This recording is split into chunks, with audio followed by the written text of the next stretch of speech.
Twitter、Blogger 呢4個網站都係喺舊年被封鎖嘅。阻擋呢啲網站嘅係中國建立嘅監控同埋過濾互聯網系統，亦即金盾工程。但係網民一般都稱之為防火長城，譯成英文就叫 Great Firewall， 簡稱 GFW。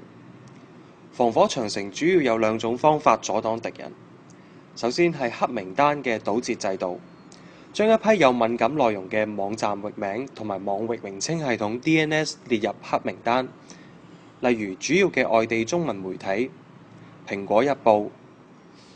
第二就係過濾關鍵詞，例如64呢啲網站同載有敏感詞嘅網頁都會被阻擋喺長城之外。你訪問呢啲網站就會出現錯誤嘅連接信息。